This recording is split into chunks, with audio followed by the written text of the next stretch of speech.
Hey guys, welcome to the speaking feedback for Band 8 and Band 9. So we're going to be talking about a house that you would like to live in or some place that you would like to live in. So let's go ahead and get started. Our first speaking response is from SHIV. So let's go ahead and listen, and I'll take some notes for feedback. Today I would like to talk about the house which I want to buy in the near future.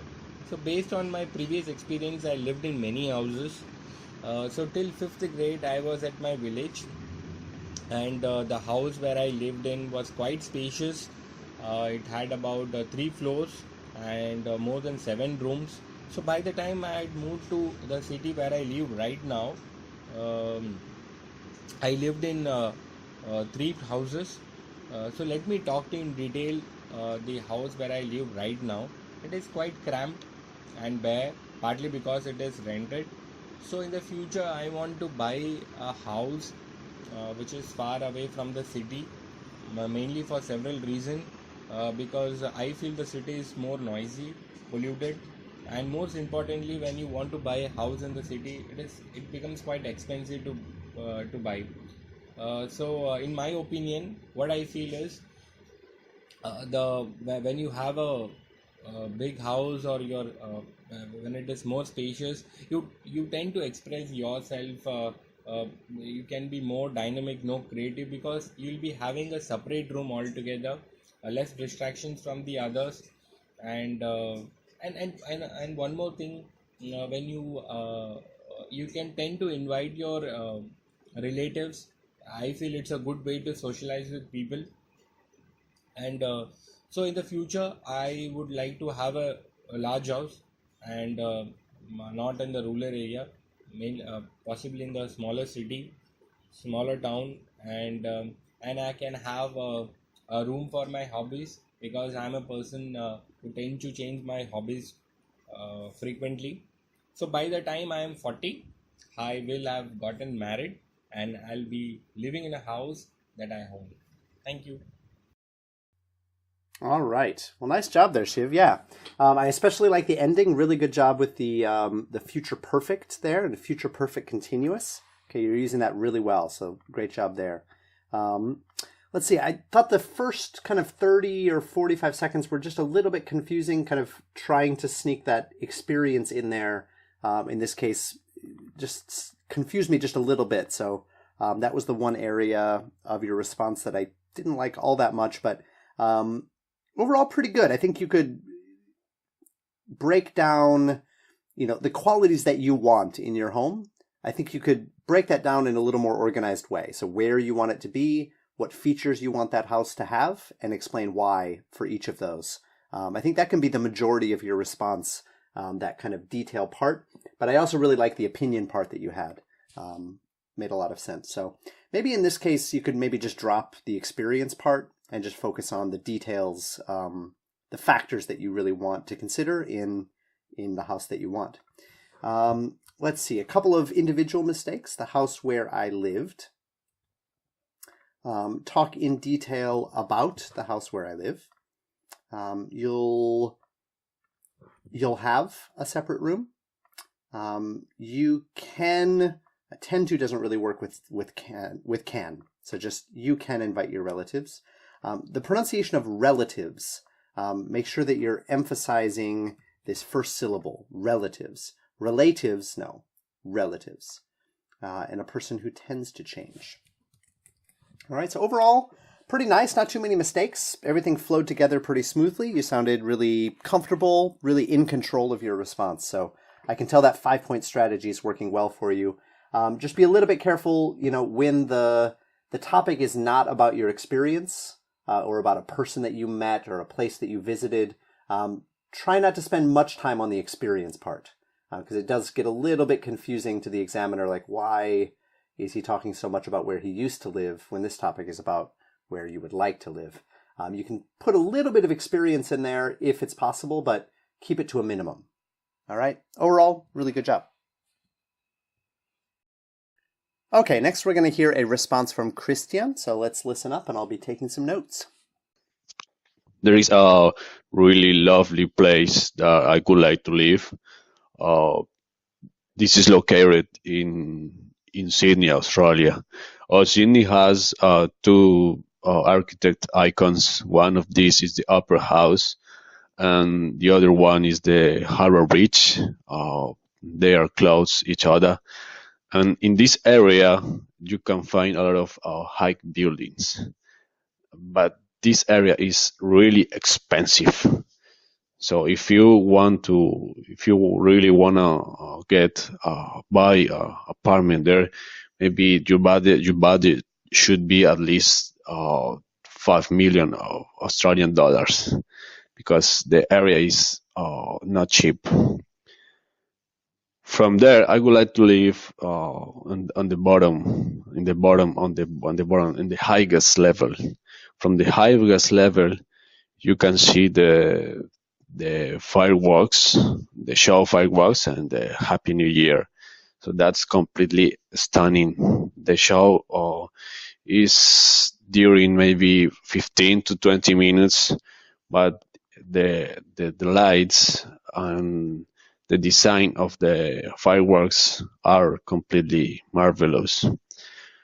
So another thing that this place have is from the bottom, you can see the articulation between the Harbour Bridge and the Opera House, the ocean, the sky, the boats, the ground space. So you can see the design, architect design. So that's pretty interesting, and I'm planning to live there when I get All right. Nice job there. Yeah. That's a pretty good response. I like the way you organized that. And you seemed fluent and in control of what you were saying. So good job. I can feel you're growing in confidence with your speaking, and that's really good. A couple of issues. So a place that I would like to live. The word located. Emphasize this first syllable. Located. No. Located. Yes. I think the word you're looking for is actually architecture. Architect is the person who designs it, but architecture, or in this case, you could even say maybe the adjective would be more appropriate. So architectural icons. Yeah. Let's see. They are close to each other. The show, when you're talking about the duration, you want to use this verb. The show lasts 15 to 20 minutes. Yeah, I know you're talking about duration, but during doesn't quite work for this. So you want to use this verb, lasts. And the design is completely marvelous. Yeah. But overall, pretty good. Yeah, I followed everything that you were talking about. Pronunciation was not a big issue, so very good job.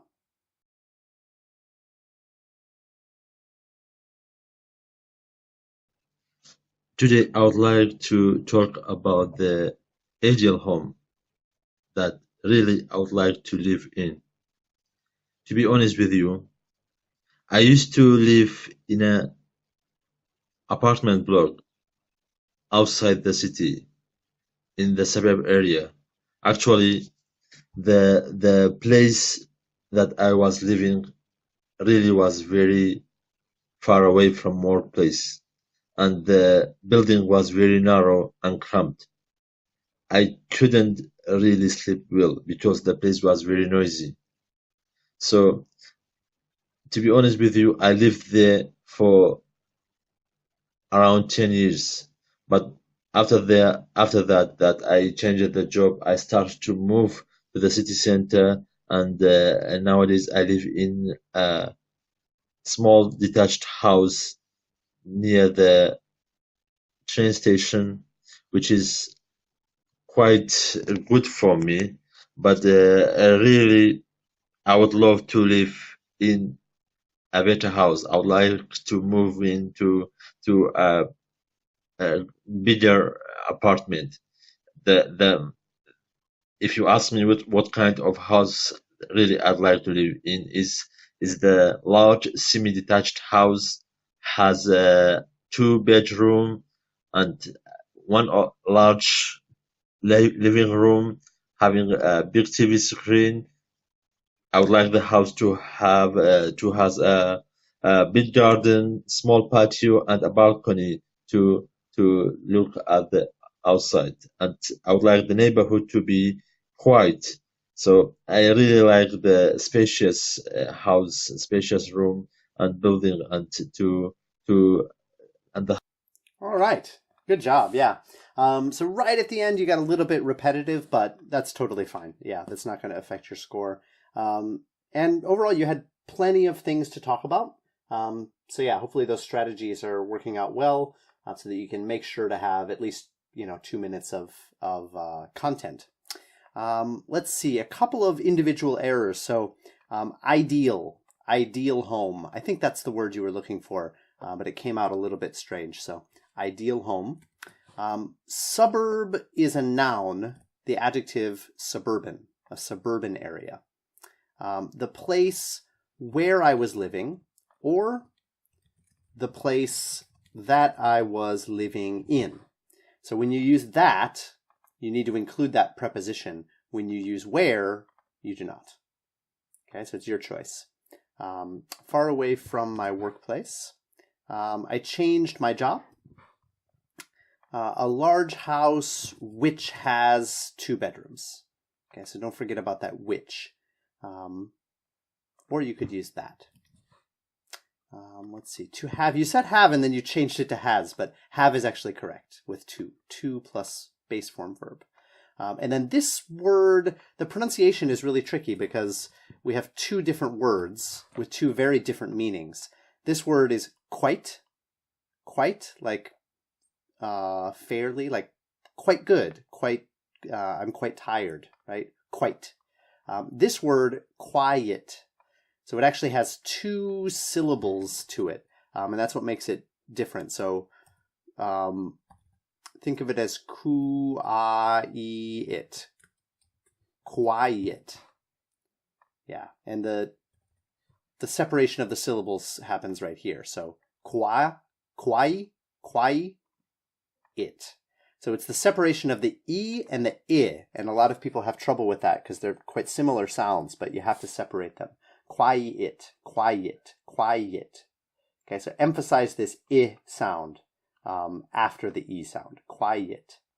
And that will make it sound different than quite. Okay, it's very similar, but it's the I that makes the difference. All right, and now let's listen to Marko next. I would like to live in a bungalow by the sea in Wales.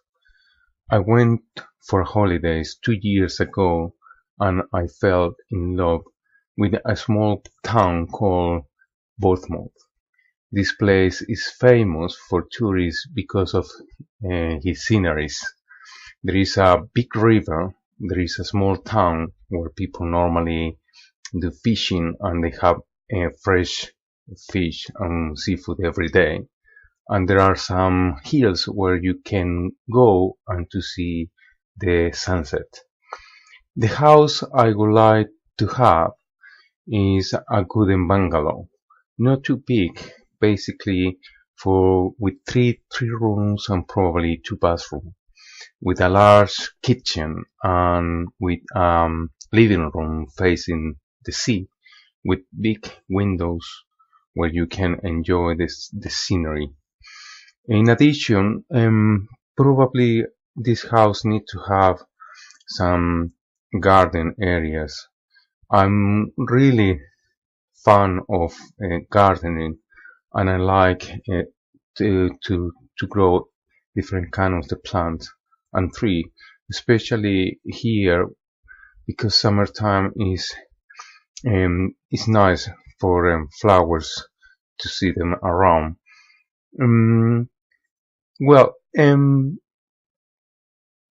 I would like to move there when my economical possibilities allow me. It would be very interesting for me to do it if I can start working as a professional in this country, as I will be able to pay for this place. In the future, I would like... Okay, good job, Marko. Yeah. That's fantastic. So you had plenty of content there, very few mistakes. You were totally in control. Your fluency was really strong. So yeah, I thought that was a really good response. A couple of things to work on. So this place is famous among tourists. So it's famous for the scenery, but it's famous among the tourists. So watch out for that preposition there. Scenery, I thought you used it once with an S, and then later you used it without the S. So maybe I misheard that, or still kind of getting used to that vocabulary word there. 2 bathroom, I didn't hear the S on the end, so make sure that's clear. This house needs to have, and then different kinds of plants.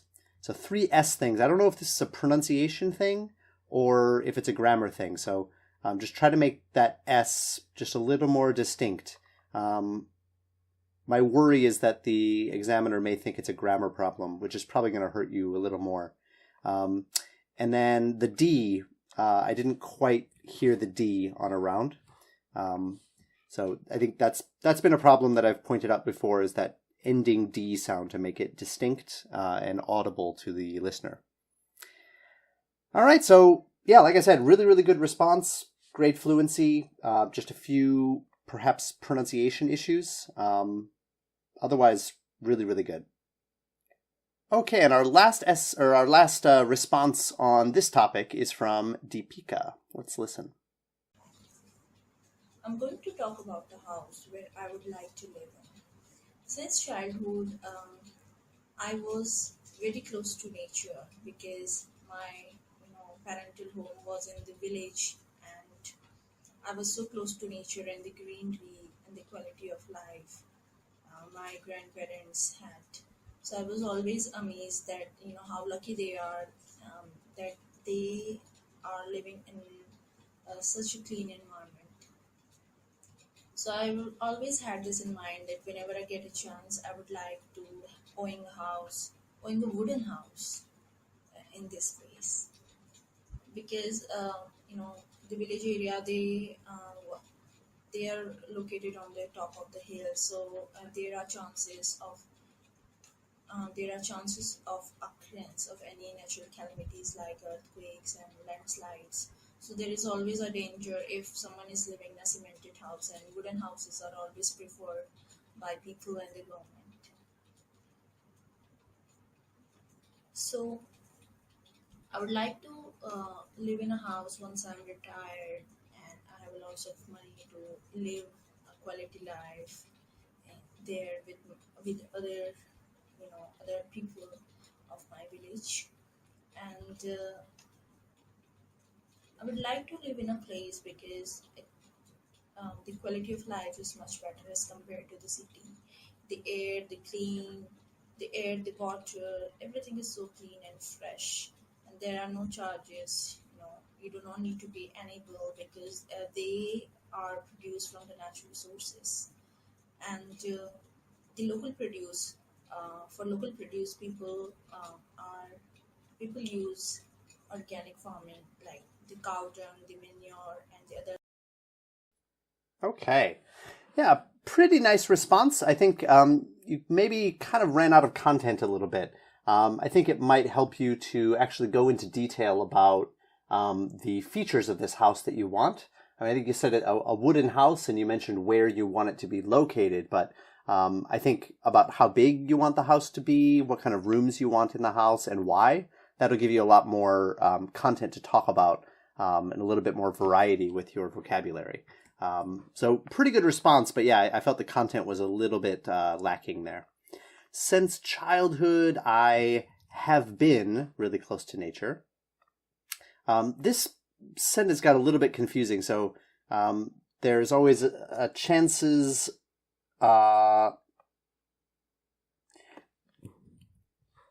that natural disasters will occur. I think would be a little bit cleaner. It's this of noun that's a little awkward. And then this last word, produce. Make sure that you have a really nice, strong emphasis on the first syllable. You really want to separate that from the verb, right, which is produce. by emphasizing this first syllable. You were close, but I felt you emphasized both syllables equally, where you really should give a little more emphasis to the first syllable just to make it clear. Okay, so really good. I didn't hear very many mistakes. Just, yeah, it sounded like you kind of had to repeat yourself a little bit because of lack of content. Okay, and we're going to do one more response here from Shiv. This is from last week, just submitted it a little bit late, so I'll be given 2 this week instead. So this one is on last week's topic, which was about music, so let's listen up. Everybody in their life would like to learn a particular musical instrument, and I am not the exception. So today I would like to talk about the musical instrument which I want to learn in the near future, and it is guitar. In fact, I had already joined the guitar class during my 5th grade. It was my first day of the class, and post my class I met with an accident, so I was not able to continue with the class. And even after that I kept myself busy with the academics, so I lost some interest in learning guitar. So let me talk to you in detail how I would go about learning guitar. In fact, I would join the same class because it is one of the best class in the city, which has provided some good musicians over the years. And at the same time, I would consult my best friend who is also an expert in playing guitar. So as far as I'm concerned, I would like to play calm and soothing music at all times with the guitar, and some romantic music, especially for the loved ones, particularly for my wife. And learning music or learning guitar, it's a fascinating thing to do because it releases your stress and keeps your mind focused, which is very much essential in today's world. In fact, one of the reason I would like to learn guitar, because it's quite easy to learn, and always when you carry a guitar, you create an image of being a romantic boy in the eyes of the girls. So that is one of the reason I wanted to learn guitar. And by the time I'm 40, I will have learned the guitar very well, and hope to start my own music academy in the near future. All right, nice job, Shiv. Yeah. So again, good job at the end there with the future perfect. In this case, you're making a plan, or I think using hope would be a little bit more natural here. So I hope to have learned the guitar by the time I'm 40. I hope to, or I plan to. It's not so much a prediction as it is a hope or a plan. So maybe substitute that here. Same grammar, but it would sound a little more natural for this topic. Let's see, a couple other little mistakes. I'm not an exception. One of the best classes. Yeah, this is something that I noticed several times. One of, you're always going to use plural. Okay, and I know that your meaning is singular, but it's one of a group. So maybe there are 5 top classes in the city. This is one of those classes. You have many reasons, one of those reasons. Okay. The word consult came out a little strange, so make sure you've got the T sound there. And then, as far as I'm concerned, make sure you use that before an opinion. You used it a little bit early. You said, as far as I'm concerned, I would like to play relaxing music. That's not really the right place for that. You could say, as far as I'm concerned, learning the guitar is one of the most interesting things you can do. Okay, yes, good. That's an opinion. But make sure you save that for right before you give your opinion. Okay, so overall, pretty nice response. You did a good job with this. I feel like this one you may have written out your response, or definitely done more than 1 minute of planning. Just my guess. Maybe I'm wrong, but yeah, for next week, make sure you try to do this practice just like you would do the exam. So giving yourself just 1 minute to prepare. All right, and that is it for our speaking feedback this week. Thanks everybody for submitting your responses, and good job to everybody. Really good responses this week.